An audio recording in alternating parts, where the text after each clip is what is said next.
ਸਤਿਗੁਰਾਂ ਦੀ ਬਾਣੀ ਦਾ ਫਰਮਾਨ ਹੈ, ਅੰਧੀ ਰਈਅਤ ਗਿਆਨ ਵੀ ਹੋਣੀ, ਭਾਹੇ ਭਰੇ ਮੁਰਦਾਰ।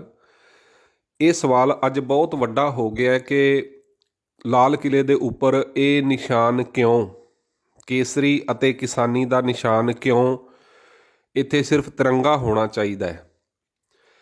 ਧਿਆਨ ਦੇ ਨਾਲ ਦੇਖੋ, ਇਹ ਦੋਵੇਂ ਨਿਸ਼ਾਨ ਤਿਰੰਗੇ ਦੇ ਵਿੱਚ ਹਨ, ਕੇਸਰੀਆ ਵੀ ਅਤੇ ਕਿਸਾਨੀ ਦਾ ਵੀ। ਇਹ ਦੋਵੇਂ ਨਿਸ਼ਾਨ ਪਹਿਲਾਂ ਹੀ ਤਿਰੰਗੇ ਦੇ ਵਿੱਚ ਹਨ। ਕੇਸਰੀ ਨਿਸ਼ਾਨ, ਕੇਸਰੀ ਰੰਗ ਅਤੇ ਕਿਸਾਨੀ ਦਾ ਰੰਗ ਦੋਵੇਂ ਤਿਰੰਗੇ ਦੇ ਵਿੱਚ ਤੁਹਾਨੂੰ ਨਜ਼ਰ ਆਉਣਗੇ।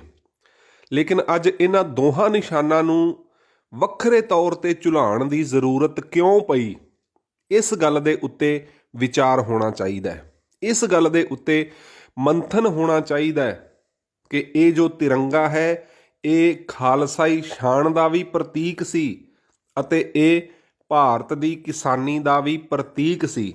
ਲੇਕਿਨ ਮਨੂਵਾਦੀ ਲੋਕਾਈ ਨੇ, ਮਨੂਵਾਦੀ ਸੋਚ ਨੇ, ਜਿਹਦੇ ਵਿੱਚ RSS ਵਰਗੀਆਂ ਕੱਟਰਪੰਥੀ ਜੋ ਸੰਸਥਾਵਾਂ ਹਿੰਦੂਤਵ ਦਾ ਏਜੰਡਾ ਲੈ ਕੇ ਚੱਲਦੀਆਂ ਨੇ, 1947 ਤੋਂ ਪਹਿਲਾਂ ਦਾ ਭਾਰਤ ਇਸ ਤਿਰੰਗੇ ਦੇ ਵਿੱਚ ਵੱਸਦਾ ਸੀ। ਲੇਕਿਨ 1947 ਤੋਂ ਬਾਅਦ ਜਿਉਂ ਹੀ ਸੱਤਾ ਪਰਿਵਰਤਨ ਹੁੰਦਾ ਹੈ, ਜਿਉਂ ਹੀ ਪਾਵਰ ਟਰਾਂਸਫਰ ਹੁੰਦੀ ਹੈ, ਤੇ ਇਹ ਮਨੂਵਾਦੀ ਲੋਕ ਇਸ ਤਿਰੰਗੇ ਦੇ ਉੱਤੇ ਕਾਬਜ਼ ਹੋ ਜਾਂਦੇ ਨੇ। ਨਾ ਕਿਸਾਨੀ ਖੁਸ਼ਹਾਲ ਰਹੀ, ਨਾ ਖਾਲਸਾਈ ਕੌਮ, ਸਿੱਖ ਕੌਮ ਖੁਸ਼ ਰਹੀ। ਜੋ ਵਾਅਦੇ ਇਹਨਾਂ ਨੇ ਕੀਤੇ ਸਨ ਕਿਸਾਨੀ ਦੇ ਨਾਲ, ਜੋ ਵਾਅਦੇ ਇਹਨਾਂ ਨੇ ਕੀਤੇ ਸਨ ਸਿੱਖ ਕੌਮ ਦੇ ਨਾਲ, ਇਹ ਮਨੂਵਾਦੀ ਲੋਕ, ਇਹ ਸੰਘੀ ਲੋਕ ਹਰ ਵਾਰ ਉਹਨਾਂ ਵਾਅਦਿਆਂ ਤੋਂ ਮੁੱਕਰਦੇ ਰਹੇ ਤੇ ਸਮਾਂ ਬੀਤਦਾ ਗਿਆ, ਕਿਸਾਨ ਪਿਸਦਾ ਰਿਹਾ, ਸਿੱਖ ਕੌਮ ਪਿਸਦੀ ਰਹੀ, ਅਤਿਆਚਾਰ ਸਹਾਰਦੀ ਰਹੀ। ਤੇ ਅੱਜ ਉਹ ਸਮਾਂ ਆ ਗਿਆ ਜਦੋਂ ਇਹ ਦੋਵੇਂ ਨਿਸ਼ਾਨ ਤਿਰੰਗੇ ਦੇ ਵਿੱਚੋਂ ਵੱਖਰੇ ਪ੍ਰਗਟ ਹੋ ਕੇ ਲਾਲ ਕਿਲੇ ਦੇ ਉੱਤੇ ਝੂਲਦੇ ਤੁਹਾਨੂੰ ਨਜ਼ਰ ਆਉਂਦੇ ਨੇ। ਇਹਦੀ ਸਭ ਤੋਂ ਵੱਡੀ ਵਜ੍ਹਾ ਮਨੂਵਾਦ, ਜਿਸ ਨੇ ਭਾਰਤ ਨੂੰ ਲੰਮਾ ਸਮਾਂ ਗੁਲਾਮੀ ਦੀਆਂ ਜ਼ੰਜੀਰਾਂ ਦੇ ਵਿੱਚ ਜਕੜ ਕੇ ਰੱਖਿਆ, ਉਹ ਮਨੂਵਾਦ ਜਿਸ ਨੇ ਇਨਸਾਨੀ ਜੂਨ ਨੂੰ, ਇਨਸਾਨੀ ਸਮਾਜ ਨੂੰ ਵਰਨ ਵੰਡ ਦਿੱਤੀ, ਫਿਰਕਾ ਪ੍ਰਸਤੀ ਦਿੱਤੀ, ਜਿਸ ਨੇ ਐਸੀਆਂ ਮਨੌਤਾਂ ਦੇ ਦਿੱਤੀਆਂ ਜਿਨ੍ਹਾਂ ਨੇ ਮਨੁੱਖੀ ਸਮਾਜ ਨੂੰ ਭਾਰਤ ਦੇ ਕਿੱਤੇ ਦੇ ਵਿੱਚ ਲੰਮਾ ਸਮਾਂ ਗੁਲਾਮੀ ਦੇ ਵਿੱਚ ਗਰਕ ਕਰ ਦਿੱਤਾ।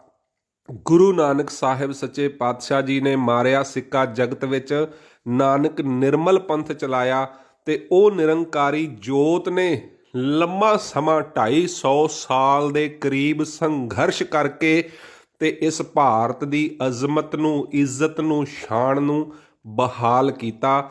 ਉਹ ਖਾਲਸਾ ਕੌਮ ਜਿਸ ਨੇ ਆਪਣਾ ਸਰਬੰਸ ਵਾਰ ਕੇ ਇਸ ਭਾਰਤ ਨੂੰ ਨਕਸ਼ੇ ਦੇ ਉੱਤੇ ਕਾਇਮ ਕੀਤਾ, ਅੱਜ ਉਹ ਖਾਲਸਾ ਕੌਮ, ਅੱਜ ਉਹ ਸਿੱਖ ਸਮਾਜ ਉਪੇਖਸ਼ਾ ਦਾ ਸ਼ਿਕਾਰ ਹੋ ਗਿਆ ਇਸ ਮਨੂਵਾਦ ਕਰਕੇ। RSS ਵਰਗੀਆਂ ਸੰਸਥਾਵਾਂ ਜੋ ਕੰਮ ਕਰਦੀਆਂ ਨੇ, ਹਰ ਇੱਕ ਰਾਜਨੀਤਿਕ ਦਲ ਦੇ ਵਿੱਚ ਇਹਨਾਂ ਦੇ ਸੈੱਲ ਨੇ। ਪਿਛਲੀਆਂ ਹਕੂਮਤਾਂ ਨੇ ਵੀ ਨਾ ਕਿਸਾਨੀ ਦੇ ਨਾਲ ਇਨਸਾਫ ਕੀਤਾ, ਨਾ ਸਿੱਖ ਕੌਮ ਦੇ ਨਾਲ ਇਨਸਾਫ ਕੀਤਾ। ਬਹੁਤ ਵੱਡੇ ਵੱਡੇ ਧੱਕੇ, ਬਹੁਤ ਵੱਡੀਆਂ ਵੱਡੀਆਂ ਬੇਇਨਸਾਫੀਆਂ ਹੁੰਦੀਆਂ ਆਈਆਂ ਨੇ।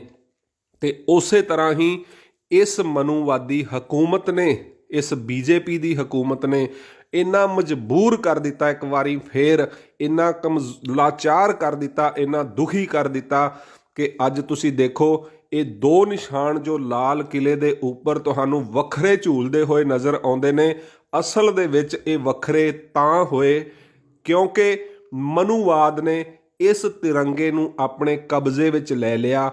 ਮਨੂਵਾਦ ਨੇ ਇਸ ਤਿਰੰਗੇ ਦਾ ਜੋ ਸਿਧਾਂਤ ਸੀ ਉਸ ਨੂੰ ਤਾਰ-ਤਾਰ ਕੀਤਾ ਹੈ। ਮਨੂਵਾਦ ਨੇ ਇਸ ਤਿਰੰਗੇ ਦੀ ਜੋ ਅਹਿਮੀਅਤ ਸੀ ਉਸ ਨੂੰ ਤਾਰ-ਤਾਰ ਕੀਤਾ ਹੈ। ਇਸ ਚੀਜ਼ ਨੂੰ ਸਮਝਣ ਦੀ ਲੋੜ ਹੈ। ਭਾਰਤ ਵਾਸੀਆਂ ਨੂੰ ਇਹ ਗੱਲ ਸਮਝ ਲੈਣੀ ਚਾਹੀਦੀ ਹੈ। ਅੱਜ ਤਾਂ ਕਿਸਾਨੀ ਨੇ, ਖਾਲਸੇ ਨੇ ਵੱਖਰੇ ਤੌਰ 'ਤੇ ਇੱਥੇ ਦੋ ਨਿਸ਼ਾਨ ਕਾਇਮ ਕੀਤੇ ਨੇ ਤਿਰੰਗੇ ਦੇ ਨਾਲ। ਜੇ ਇਹ ਮਨੂਵਾਦੀ ਸੋਚ, ਇਹ ਮਨੂਵਾਦੀ ਵਿਚਾਰਧਾਰਾ, ਇਹ RSS ਵਰਗੀਆਂ ਕੱਟਰਪੰਥੀ ਜੋ ਸੰਸਥਾਵਾਂ ਸਮਾਜ ਦੇ ਦੋ ਫਾੜ ਕਰਨਾ ਚਾਹੁੰਦੀਆਂ ਨੇ, ਹਿੰਦੂਤਵ ਦਾ ਏਜੰਡਾ ਇੱਥੇ ਲਾਗੂ ਕਰਨਾ ਚਾਹੁੰਦੀਆਂ ਨੇ।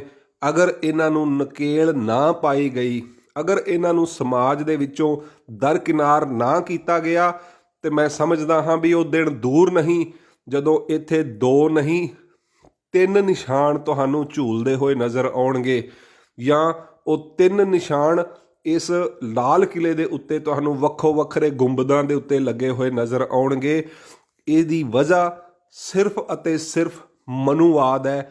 RSS ਵਰਗੀਆਂ ਸੰਸਥਾਵਾਂ ਨੇ ਜਿਨ੍ਹਾਂ ਨੇ ਹਰ ਇੱਕ ਰਾਜਨੀਤਿਕ ਦਲ ਦੇ ਵਿੱਚ ਘੁਸਪੈਠ ਕਰਕੇ ਉਹਨਾਂ ਦੇ ਲੀਡਰਾਂ ਨੂੰ ਆਪਣੇ ਕਬਜ਼ੇ ਵਿੱਚ ਕਰਕੇ ਤੇ ਇਹ ਹਾਲਾਤ ਪੈਦਾ ਕੀਤੇ ਨੇ ਵੀ ਅੱਜ ਕਿਸਾਨੀ ਵੀ ਜਿਹੜੀ ਹੈ ਉਹ ਰੁਲ ਰਹੀ ਹੈ, ਸੜਕਾਂ ਦੇ ਉੱਤੇ ਮਰ ਰਹੀ ਹੈ, ਉਹ ਲਾਚਾਰ ਹੈ, ਆਪਣੇ ਹੱਕ ਮੰਗਣ ਦੇ ਵਾਸਤੇ ਸੰਘਰਸ਼ ਕਰ ਰਹੀ ਹੈ। ਤੇ ਉਹਦੇ ਨਾਲ ਨਾਲ ਖਾਲਸਾ ਕੌਮ ਦੇ ਮਨ ਦੇ ਵਿੱਚ ਵੀ ਜੋ ਟੀਸ ਹੈ, ਜੋ ਦਰਦ ਹੈ ਬੇਇਨਸਾਫੀ ਦਾ, ਅਤਿਆਚਾਰ ਦਾ, ਜ਼ੁਲਮ ਦਾ, ਜੋ ਮਨੂਵਾਦ ਨੇ 1947 ਤੋਂ ਬਾਅਦ ਇਸ ਕੌਮ ਦੇ ਉੱਤੇ ਕੀਤਾ ਹੈ, ਜੋ ਵਾਅਦੇ ਕਰਕੇ ਇਹ ਭਾਰਤ ਆਜ਼ਾਦ ਹੋਇਆ ਸੀ ਕੌਮ ਦੇ ਨਾਲ, ਉਹ ਵਾਅਦੇ ਪੂਰੇ ਨਹੀਂ ਹੋਏ ਤੇ ਉਹ ਟੀਸ ਇਸ ਅੰਦੋਲਨ ਦੇ ਵਿੱਚੋਂ ਕਿਤੇ ਨਾ ਕਿਤੇ ਉੱਭਰ ਕੇ ਸਾਹਮਣੇ ਆਈ ਹੈ।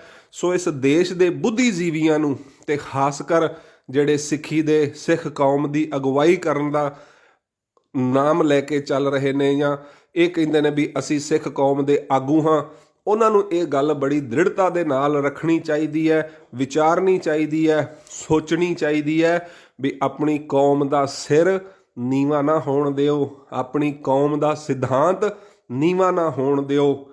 ਇਹ 2 ਨਿਸ਼ਾਨ ਤਿਰੰਗੇ ਤੋਂ ਵੱਖ ਨਹੀਂ, ਇਹ 2 ਨਿਸ਼ਾਨ ਤਿਰੰਗੇ ਦਾ ਹੀ ਹਿੱਸਾ ਹਨ।